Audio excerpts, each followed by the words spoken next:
have won the World 2020 final. The winners, West Indies. Sri Lanka, the new champions. Carlos Brathwaite, remember the name. Live the game, love the game. Live the game, love the game. Live the game, love the game. Right, hello and welcome to our vodcast on the World Cup. The first couple of days that have happened so far, we're going to predominantly focus on England and that game against the West Indies. But so far, what have we seen? We've seen a win for Australia, a win for England, a win for Sri Lanka, and a great win for Pakistan in that massive, massive derby. But I'm joined by Michael Atherton and Freddie Wilde, who's a Cricviz analyst. And is there anyone patting themselves on the back more than a Cricviz analyst over the England game and Owen Morgan's captaincy? Come on. Well, Owen Morgan had a fantastic day, didn't he? As England did, and no doubt Cricviz did too. But it's a bit captaincy 101, isn't it? Off spinners to left-handers and Adil Rashid to right-handers. Come on, this is basic stuff, I would have thought. I'm just going to pull you up though, Rob, given that we've got an executive producer who's a Scotsman, or the head of cricket department who's a Scotsman, and you just said we're going into the first couple of days of the World Cup. Are you ignoring the first week and Scotland and Namibia and all these brilliant teams that have got through? Well, yeah, I mean, I see that. That's like, that's just the qualifiers, isn't it? I mean, with the smaller countries. No, the qualifiers happened in 2019. Well, I know I was at them actually as well. But anyway, no, thanks for that. But we'll start off, Freddie. Just how does it work? Because obviously, as Ath said, Owen Morgan had a very good game as a captain. You guys worked with England, or certainly one guy that you work with, Nathan Lehman. He's England's white ball analyst. So is that literally Morgan captaining by, right, you bowl Ali now, then you do this, and Nathan telling him what to do? Or is there feel? Well, there's definitely feel to it, without a doubt. I don't think you can, you can attribute all of it to just, planning it out in the dressing room before and then everything unfolding in that way. There are decisions that are made on the field because of things that happen on the field. However, what happened on Saturday night with England's bowling plans and with the way that they use their bowlers would have been about as close to the pre-match sort of ideal scenario that England could ever have imagined. They recognised that the West Indies had a lot of left-handers at the top of the order. They would have recognised that Moeen Ali would have been a perfect person to bowl to them. He got the one right-hander out, taking on the long boundary, which was smart captaincy from Morgan, forcing the right-hander to hit that way. Then Moeen could bowl all of his overs uninterrupted, which is only the first time he's ever done that, to bowl 4 of the first 7. Then England later on can use Adil Rashid, knowing that the left-handers have all been removed. And Rashid, that leg spin into the left-hander is a worse matchup. And then also England very smartly, and this is where I just add to Ather's captaincy 101, which I think he's right to point out. It's not rocket science what England did in bowling Moeen to left-handers and Rashid to right-handers. However, the use of Timmills through the middle overs was a little bit smarter, almost a level extra on top of that normal 101 captaincy, which was Mills bowling high pace to Gale, to Paran, to Pollard, bowling it into the pitch. These are types of deliveries that those guys don't always enjoy. And that's just, as I said, a little bit extra that England threw in there in the middle. So those 3 bowling plans just went perfectly. But it's always a combination of the planning and then on the field, Morgan thinking, so after 2 overs, he could have decided not to have given Moeen a third, but he did. Hetmeyer hit him for a couple of boundaries, but then still got out to him. So there's always calls on the field. You can't attribute everything to pre-match planning.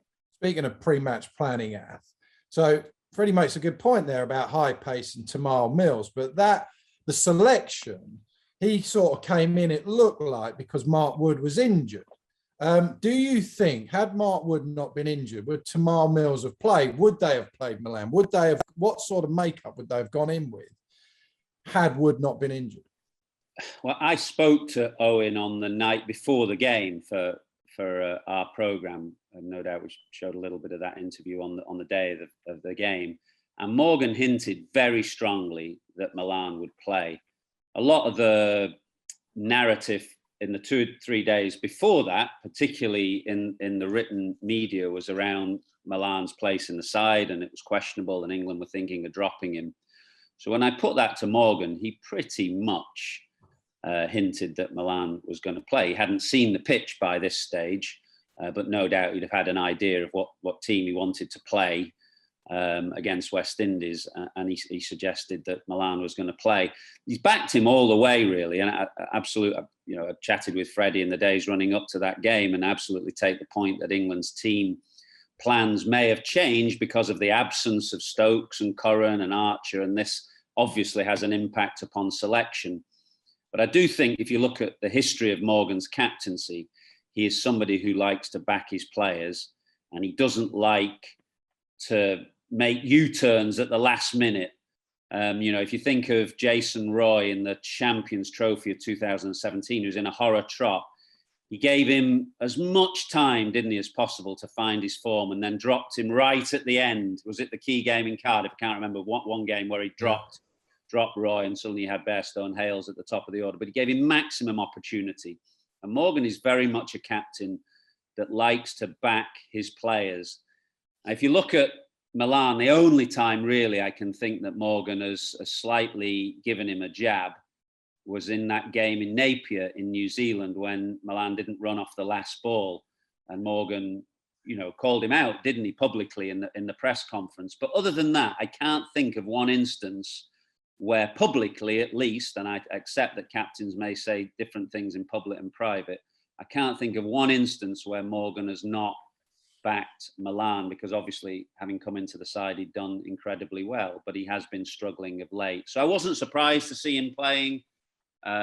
Would Mills have played if Wood was fit is a very good question, to which I don't know the answer, but I think the balance of the side would have been the same.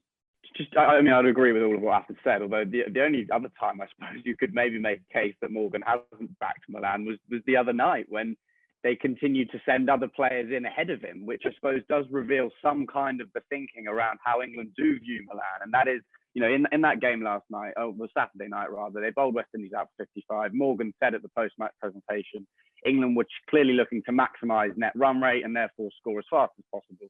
And as a result, Milan slided down and down and down the order.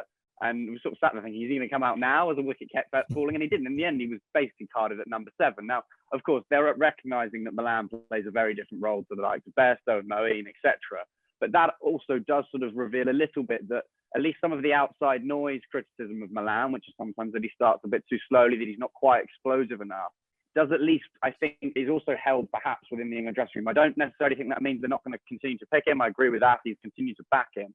I'm not sure how things will unfold with the balance moving forward, but I do think it is a recognition, at least, that England do understand his limitations and are quite serious about them, because they could have easily sent him in there. It would have been a very easy thing to do, but they didn't, and they sort of opted for the slightly harder decision, which is basically saying, mate, we don't need you in this game. We're going to send other batsmen, which I thought was quite interesting. Don't you think, though, that they were sort of overplaying this Milan being dropped thing? Because I don't see it as Milan's not good enough, so he's not going to play. It's more about the balance of the team. When I was a captain in T20, albeit domestically, I always wanted more bowling options, especially when you have things like dew and stuff like that to deal with. And it's almost like what bowlers have to go through all the time, isn't it? Like what a spinner who doesn't play because it's a green seamer. Isn't this what we're talking about? Rather than say, if it was about Milan not being good enough, he'd be dropped for a batsman, Sam Billings or someone like that. But it's not the case. Is that fairer? Absolutely, yeah. And it's completely fair, especially in these conditions.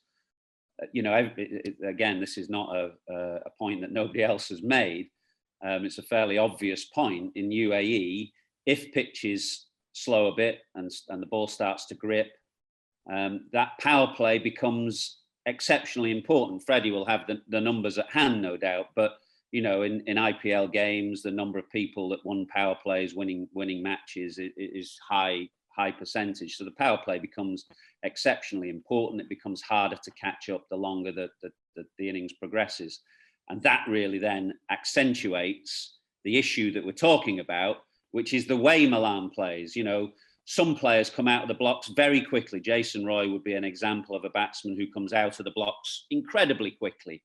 Other players just take a little bit of time to get going and then catch up, which is Milan's way, and it's been a very successful way for him. But here in UAE, with the accent on taking advantage of the power play, that then, adds to the kind of question mark around his place. I mean, look at Pakistan's run chase last night.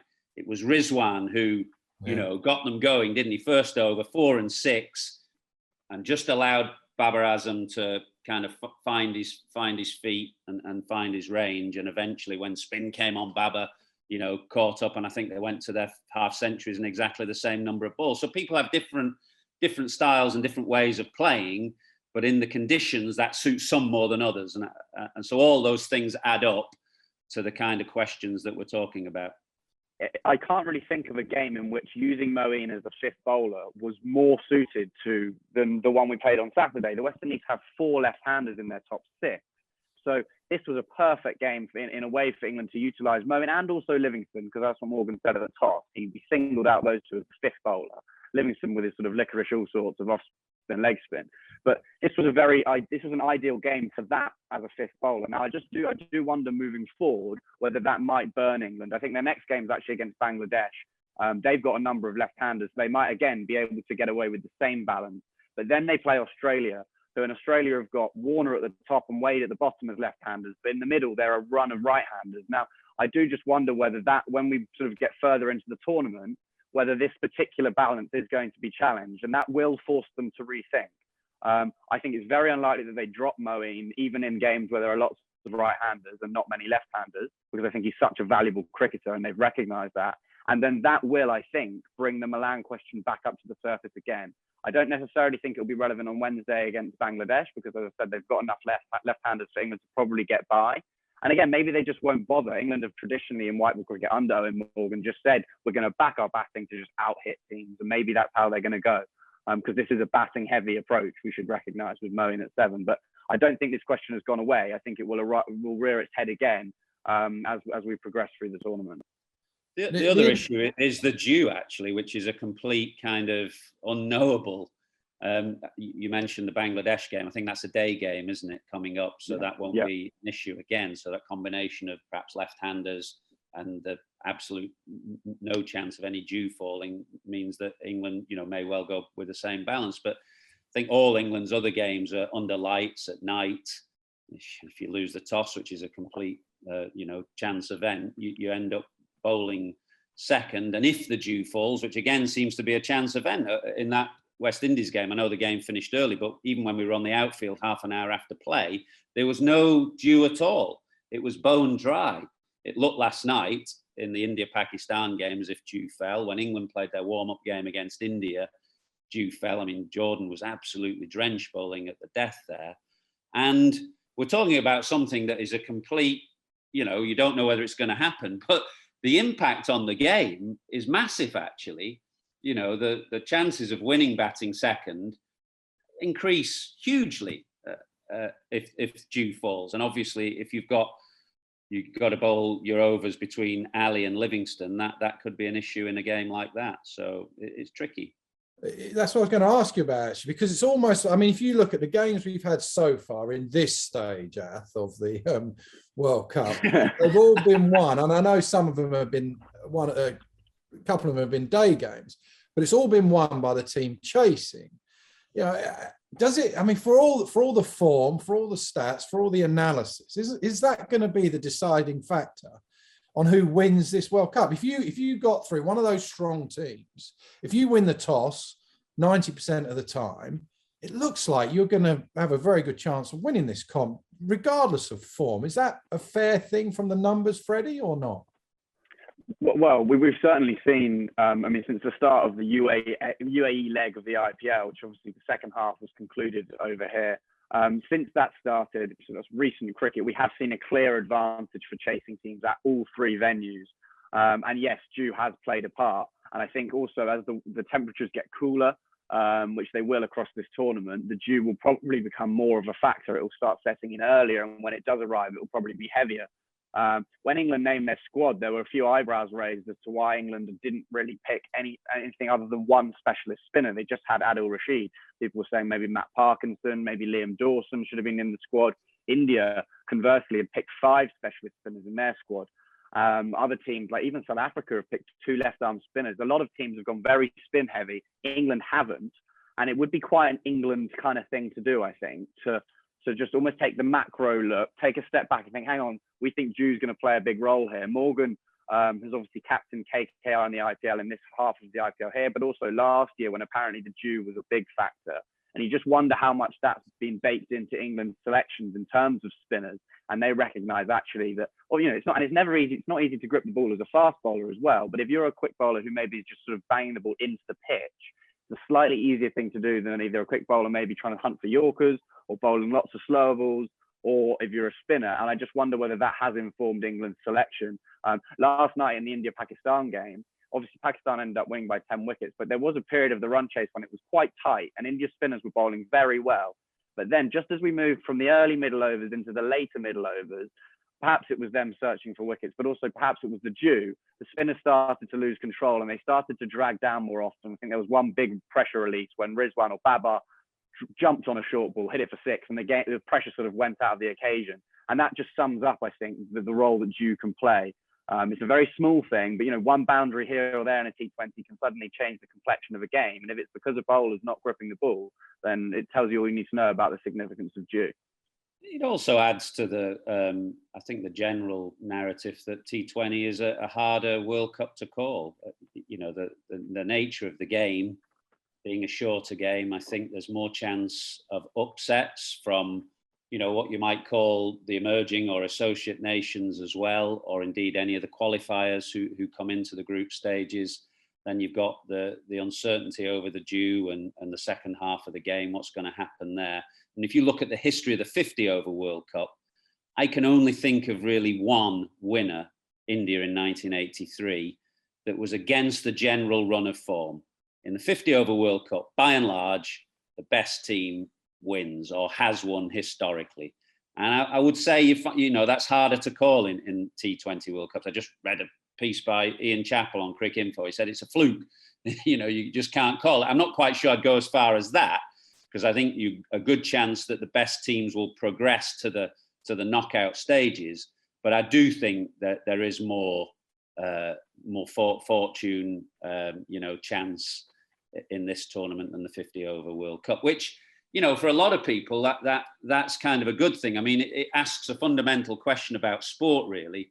Is sport about, you know, showing excellence and the best team winning, or is sport for spectators about uncertainty and, you know, you turn up not knowing who's going to win and the chance of an upset? There are two kind of different principles behind sport, I suppose, and T20 plays to the uncertainty and, you know, the fact that you're not quite sure what's going to happen. I think that's why just on that, I mean, sorry, just a very quick point. I mean, in T20, very rarely, according to our WinViz win predictor model, will a game start much more than 60-40 in favour of one team.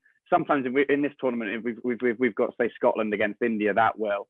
But between the major nations, it's pretty rare for a game to start more than that. And that speaks to what App says. It's a volatile game. And you know, it's a shorter game than ODIs and far shorter than Test cricket. And so the underdog does win more often. It's harder to call. And look, who would have said at the start on Friday afternoon, for example, before the Super 12 stage, that West Indies would have been bowled out for 55 and that India would have lost by 10 wickets? I think you'd have got pretty long odds on that happening. So it shows how unpredictable it is. I was just going to say, you're very brave bringing up WinViz with Keezy on the call. Usually sends him into a funk or a meltdown. But didn't you have you had an 18% chance for the West Indies? I was on commentary at that point. I don't know what happened there. That was, we had it at 1% at that point. That was a graphical error, which was frustrating me to explain that on Twitter. It was very much 1%. We did not give West Indies 20% chance of defending that. So. That's right. I always love people who just blame someone else. It's perfect. Right. Anyway, now as Af knows, I've been telling him, I've been listening to the Rewatchables, which is a movie podcast with Bill Simmons, which I love. And what they have categories. And on that England game, I want to come up with have you seen the Bond movie? I haven't seen it yet. Is it good?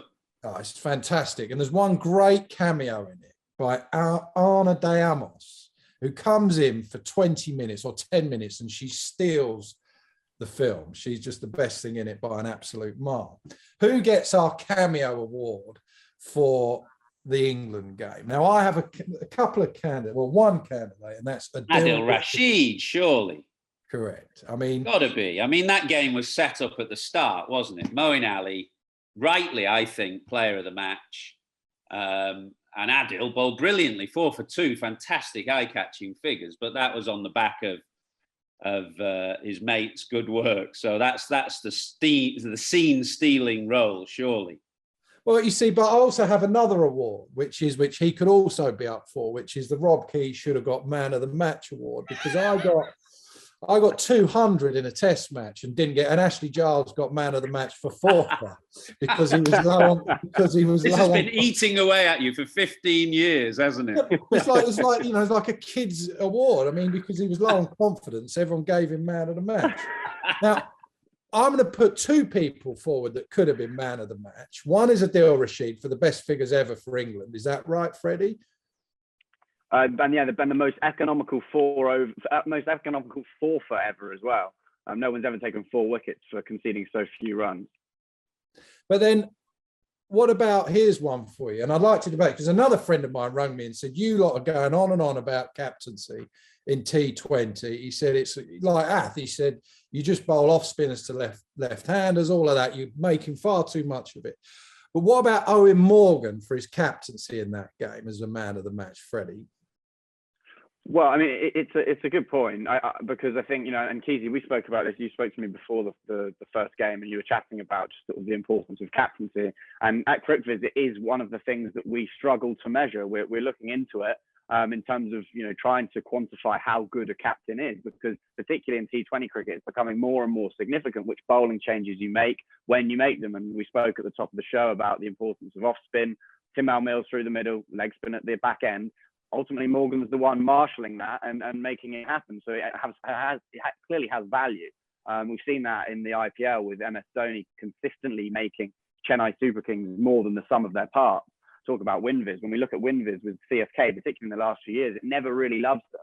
It doesn't think they're that good at T20 side. They're decent, but they're not exceptional. Yet they've managed to be in the final or winning the IPL consistently in the last 4 or 5 years. And part of that, I do not doubt, is because of MS Dhoni's captaincy. And very often when the pressure is on and the matches get to crunch moments, he makes the right decision. And it's actually interesting because he is very unlike Morgan in respect to the fact that I think Morgan sits down with Nathan Lehman, England's wide ball analyst, and has a long look at the numbers. Now, publicly at least, Chennai claim to not do that. They say that a lot of it is gut feel and intuition, which is fascinating because very often and almost all the time, the intuition and gut feel of MS Dhoni lines up with exactly what the numbers would say they should do. So either he's lying, there's no way to prove or that. he's a human computer. So that's just an interesting dynamic there between Morgan, one great modern white ball captain, and MS Dhoni, another.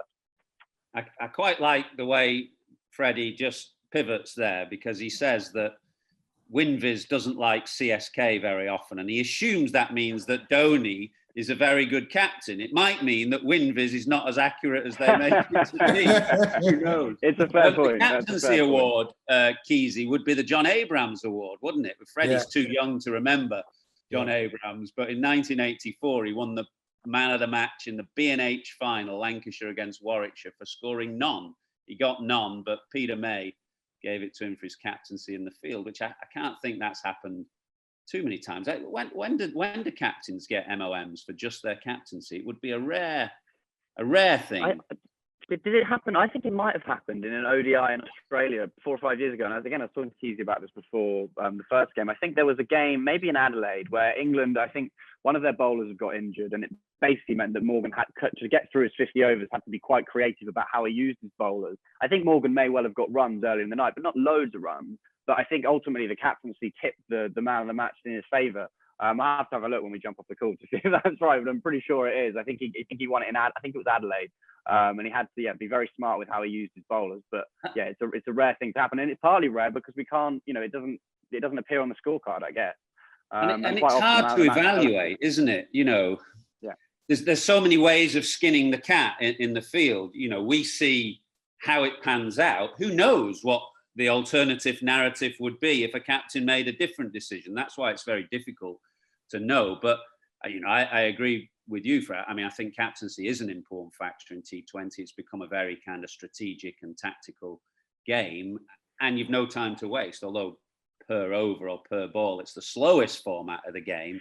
It's still a quick game, and the captain is under pressure. He's got to keep his cool and his poise, under pressure. So it is an important factor, and I think England are well served in this tournament by having Eoin Morgan at the helm.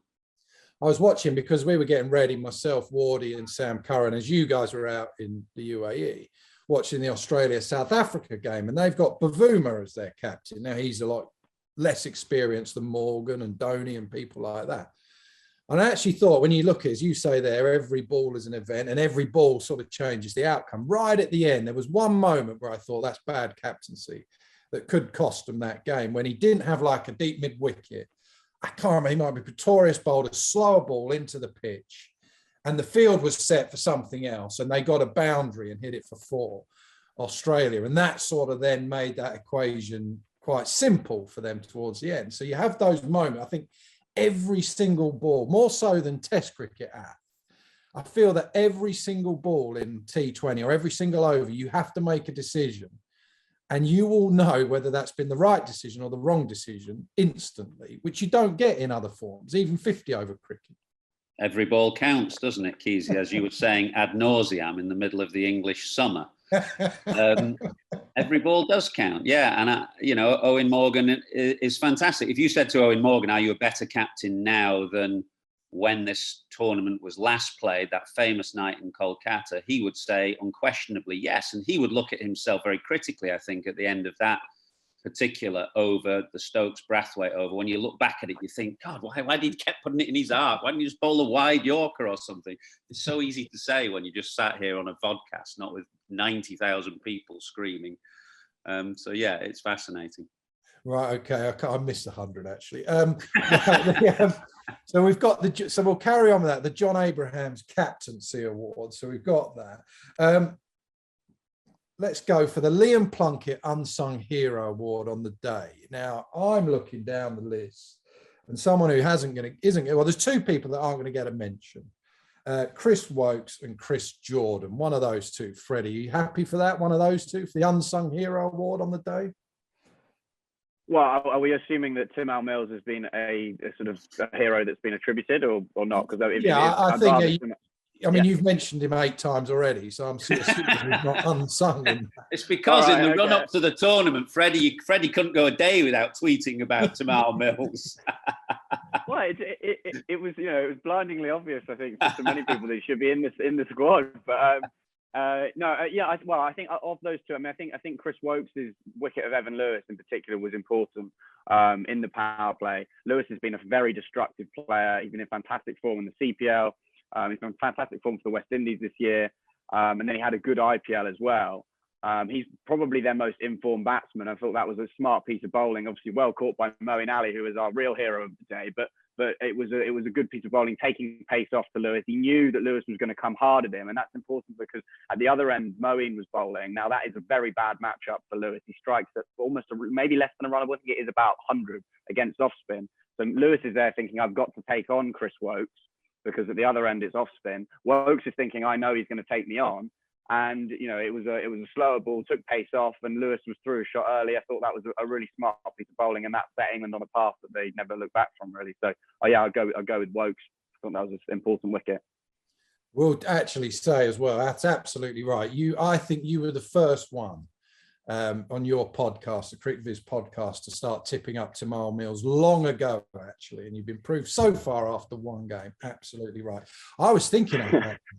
Can you imagine a side of Timmills, Jofra Archer, and Mark Wood? I mean, that wouldn't be much fun playing against. No, he bowled. I mean, it's a great story, isn't it? A kind of human story, the Timmills story, just coming back after all that adversity. And actually just show the value of T20 for a player. Without T20, Timmills has no career, does he? He is done and dusted, really. I don't know what he'd be doing, whatever he'd do if he wasn't a cricketer. But T20 has given him an avenue to continue playing because obviously his body can't take the kind of workload that you normally expect for a bowler. So it's been a lifeline for him. And yeah, I long admired his bowling in T20. And you're right, the Cricviz boys were bigging him up ahead of the tournament, and hopefully he'll deliver. I was going to we could give him the Tiger Woods comeback from adversity trophy, because you're right. He actually, I remember he started late as well. He's one for all the sort of late developers. He didn't start bowling till he was like 17, 18 and when he did, I played against him. He was 90 odd miles an hour and bowled the odd beamer for the first couple of years. But he was talking the other day about, I've been there, when you're having a back operation, it's a pretty actually lonely and miserable time. It's a, 4-month recuperation, but he's been recuperating in the time of COVID, and makes it actually doubly tricky, I should imagine, because you're even more isolated than you might otherwise be. So it's good to see him back with a smile on his face. Right, we got the Nev Wharton, who's one of my best mates. Now, Nev Wharton, thanks for coming award. But Nev Wharton, what award? Thanks for coming award, because what he used to do for Beckenham, he used to bat 11, not bowl, and he was prepared to travel and do the away trips. So he made himself available every week, even though he couldn't play the game. And I'm going to have to suggest, sounds like I'm digging him out all the time, but poor old David Milan gets to thank. Took a brilliant catch. Right. Okay. Now, let's just slightly, the other one I've got a couple more. The Dominic Cummins Bad Excuse Award. Now, in that one, I'm going to put up the West Indies for not picking Narayan. Now, they can say whatever they want, but is it true, Freddie, that Narayan apparently didn't pass a fitness test? Because if he didn't, how unfit is he? Because some of those West Indies players don't look the fittest, if I could be so bold. What's the story with Narayan, Freddie? Well, yeah, there's sort of been a few conflicting reports about this, but one of the sort of things to emerge is that he did fail a fitness test, and as a result hasn't been considered for selection. I think there are a few more things going on behind the scenes there in terms of the West Indies are quite keen for some of their players to play, at least some bilateral cricket in the lead up to the tournament, which I'm not sure whether they came to an agreement about him doing that. He hasn't appeared for them, so that might have been a sticking point. Whereas, Pollard and Narayan are good friends and go way back, obviously both from Trinidad. I think Pollard would have been very keen to get Narayan in, but it might have been that, as I said, if Narayan wasn't if he wasn't going to play in some of the bilateral series that happened earlier in the year. It's a similar thing to what actually happened with South Africa with the likes of Chris Morris and Imran Tahir, and to be honest, AB de Villiers, guys who continue to play in T20 leagues around the world, but ultimately are not prepared to go and play for South Africa, or maybe they. So I think they are available for selection, but they're not being considered for selection due to contractual disagreements with Cricket South Africa. They haven't got domestic contracts. They don't play franchise cricket. There's a lot of these things going on behind the scenes with a lot of teams, and West Indies and South Africa are probably the two most obvious ones. But yeah, it is interesting looking at some of the fitness of some of the other West Indians. I don't think it's a pure fitness thing. I think it's more related to as I said, committing yourself to playing some international cricket. Because I'd go as far as to say, I think I've tipped the West Indies, and I will still happily say this. I tipped them to win the tournament on our own podcast before the start. Obviously, what happened on Saturday rather set that back. But if they had Narayan, I think that would have been even more compelling a case, because Narayan is still bowling fantastically well. He bowled very well in the 100. He's bowled well in the IPL. He's very well suited to conditions here with those into the pitch spinners that he's got, a bit like Varun Chakravarti, who we saw bowl last night. So yeah, Narayan not being there is a massive blow, but it really would elevate them, because their bowling is their weak suit, isn't it? I don't know, bowl out 55, but it just makes them a better team to have one of the greatest, if not the greatest T20 player ever to play the game in Narayan. I was going to ask you, Freddie, actually, are you losing a bit of faith in West Indies? Because they look an exceptionally dangerous side, don't they, as a batting unit, but they've lost 2 warm-up games where they look very lethargic. I just don't know how much you draw a conclusion from warm-up games at all. Some teams will take them more seriously than others. And then the game the other day against England. I suppose one thing that, the numbers and the analysis can't take into account is that moment that a side slightly goes over the hill. Do you know what I mean? That's a very hard thing to quantify. And I wouldn't write the West Indies off, actually, looking at that batting strength. If it clicks, you could easily see them still mounting a serious challenge. But I wondered what your thoughts were on that. Well, no, I mean, I am losing faith in them because, I mean, you'd be silly not to, as every match that passes gives you more evidence to suggest maybe they aren't, they aren't either in form or aren't playing well, or they are over the hill. With every passing game, it would be silly if I didn't lose some kind of faith in my previous prediction. That said, I'm with you. I wouldn't be surprised to see them turn it around. They are. You still look at that team, and it is a gallery of who's who in T20 cricket. There's fantastic players there. And for me, even if it doesn't work out, and even if the West Indies don't pull it together and qualify for the semi-finals, that doesn't make them a bad team. We talk about T20 being a volatile format. It very much is so. And their approach is very volatile. It's all or nothing. You can often be bowled out cheaply when you're trying to hit so many boundaries. But also the format is such that it's only 5 games in a group stage. 5 games is not very many. Even a 14-game IPL season, it's very difficult to be absolutely sure that the league table reflects the quality of all of the teams. If you look at other American sports, they play 50, 60, hundreds of games in Major League Baseball to determine the league table. This is a very volatile format in a very volatile tournament format. And just because a team loses a few games, it doesn't make them the bad side. But with regards to the West Indies in this tournament, they do need to turn it around quickly, because now the scale of that loss against England means their net run rate has taken such a hit that for them to qualify, they're going to probably have to be clear of the next best team. It's going to be very difficult for them to finish level on points and qualify, unless they hand out a similar thrashing to someone somewhere along the line. So, it is looking, it's already looking difficult for the West Indies because of the scale of that defeat. But like you said, I wouldn't be surprised to see them turn it around as well. They've got some fantastic batsmen in that lineup. Shall we go? Let's have a look. The other big news as well was yesterday. We saw Pakistan beat India comfortably. Talk about predictions that haven't aged well. We all think that India, and they still are, let's be honest, they're the best team in it by a long way. But Pakistan were outstanding, near perfect. Yeah, and I've had a sneaking feeling for Pakistan, actually, ahead of this tournament. One, because they've got some game-changing players in there. I mean, there is no greater sight in cricket than watching a fast bowler running in, as Shaheen Shah Afridi was doing last night, with fantastic deliveries to get rid of Rohit and KL, and lots of other good players as well. They've got a wonderfully varied attack, as Pakistan often have. So I would certainly had them in the semi-finals, and from that point onwards, anything could happen. They just played far better and more aggressive cricket than India last night. You can say that it was an advantage to bat second, that the dew fell, all those things were an advantage, but they definitely played better, more aggressive cricket than India. It was great to see. I also feel that, given what happened before the tournament with New Zealand pulling out and England not going, there's a sense of grievance there that can push a team a long way, actually. If you get your team together and you feel slightly aggrieved, that can give you a sense of motivation. So it was great to see them play so well last night. Fantastic occasion, fantastic victory for them, and they look a very, very dangerous side.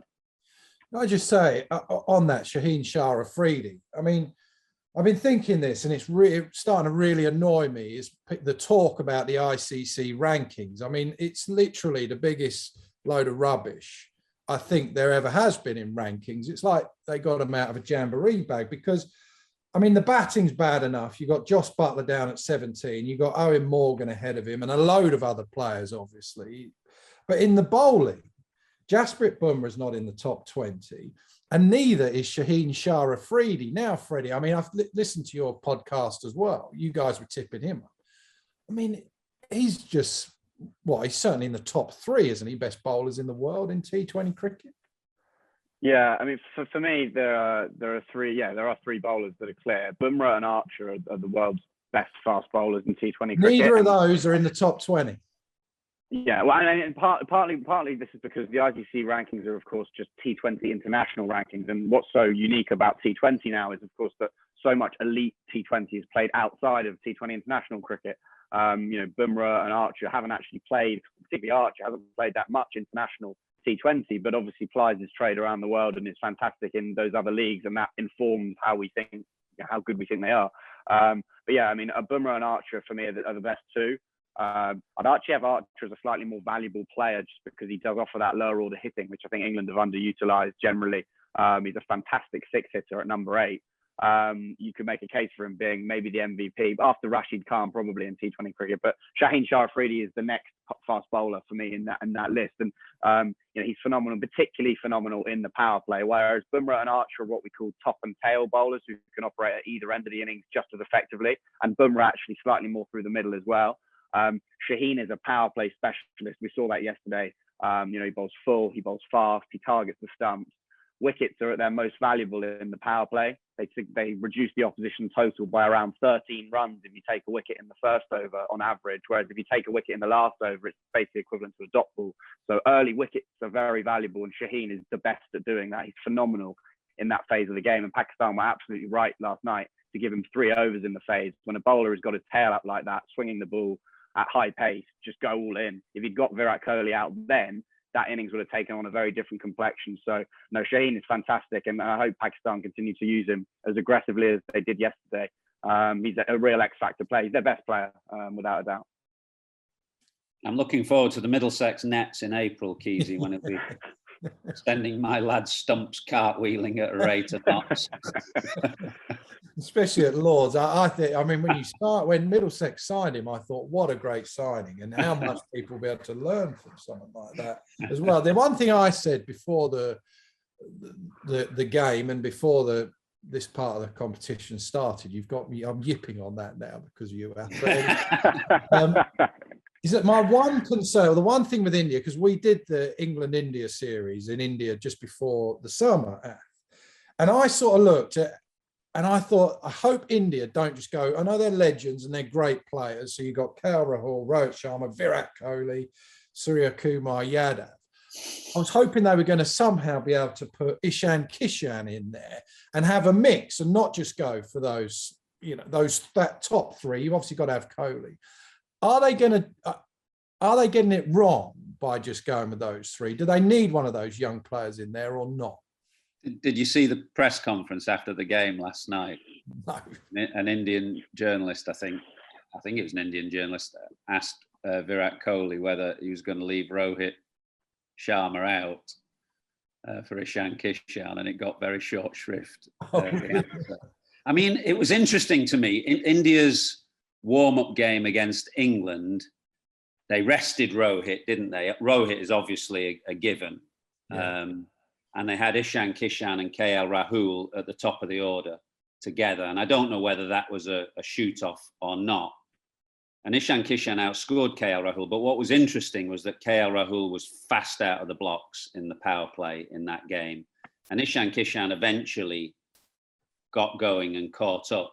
But if you think of how Rohit plays, Rohit sometimes, takes a few balls to get going and then he's very quick. So I think they're doing the right thing by going with KL and Rahul at the top of the order. Freddie may disagree or others may disagree, I don't know. But I think that's the right thing. And, you can't write off India after one game like that, one bad game. Well, I would just say, I think you're spot on in saying that Rohit's a given, and so we've got to think about what's realistic to happen here. And KL is going to open with Rohit, and Virat's going to be at number 3. For me, the spot where Ishan Kishan would offer real value would be at number 4. Surya Kumar is an outstanding player. It would help the commentators, Freddie. I often call him Courier Sumar Yadav. I get it the wrong way around. So if they've been in for Ishan, that would be a good thing. Ishan Kishan's a bit easier than that.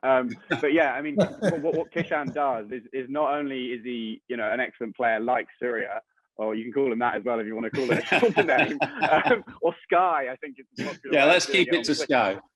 Yeah, and nice and on brand for you guys as well. But Kishan at number 4 also provides a left-hander, and yesterday I think we would have seen the value of that against Pakistan. That Imad Wasim was able to operate, he bowled 2 overs in the power play. Kishan at 4 might actually, in that particular instance, might not have offered that value. But in having someone like Kishan, it means you can just slightly take on different types of spin. Surya Kumar, for me, is actually a slightly better player than Kishan, but Kishan's value as a left-hander is enormous. And I think that just gives them slightly more versatility in terms of taking on matchups, and maybe that's something they'll do moving forward. They might also bring in Shardul Thakur. That's something they might consider doing. India have actually got a long break now between their next game. They don't play New Zealand until I think the back end of this week. And I don't know if that's a good thing for them after such a heavy defeat. They've almost got time now to almost overthink things and start getting themselves in a bit of a panic. Other teams are going to get wins on the board. And then when India next play, the pressure is really going to be on. And this is what's so brilliant about this format, I think, is that you've got very little margin for error. We talk about Group 1 being a group of death with all the very good teams or a lot of good teams in there. But Group 2 with India and Pakistan, the nature of it is such that if you lose one game, you're in trouble, and 2, you really are in trouble because, you know, with that, let's assume Scotland and Oman. Oh, sorry, who are the qualifiers? Namibia. So Scotland, Namibia. Let's assume they don't lay a glove on the other side. Then you've got India, Pakistan, Afghanistan, and New Zealand scrapping it out. It gives you less margin for error in terms of losing games, whereas you expect in Group 1, I think teams will take wins off one another. And it might mean you can afford to lose 1 or possibly 2 and still qualify. But yeah, the pressure is really on India already now. So it'll be an interesting week in the world of Indian cricket, I think. I agree with that. It's funny, isn't it? How you think of England's group is a more difficult group because of Bangladesh and Sri Lanka going through. But you're absolutely right that they could easily take a game off the others. So it means that a defeat is less damaging in a way, that you can still recover and go through. Good win for Sri Lanka, just briefly. Yeah, they've got an interesting bowling attack. It was an excellent run chase there. A couple of drop catches helped them along the way. There's a bit of argy-bargy in that game, wasn't there, which wasn't great to see. But I'm kind of pleased for Mickey Arthur, because when we saw Sri Lanka in the summer, it was this summer in England, wasn't it? They looked pretty woeful side. They had those issues where they had to ban 3 players for a year for breaking the bubble, and it just looked at a really low ebb for me. And Mickey is one of the great enthusiasts, isn't he, in the world game? One of these coaches that you kind of wish well, really, because he's full of good cheer and good humour whenever you see him. So it's good to see Sri Lanka going well.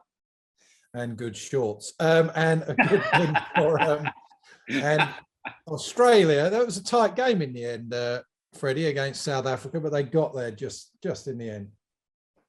Yeah, and it was an important game as well, because I think, you know, just for all I was just saying about, you know, there being a bit more margin for error in that group.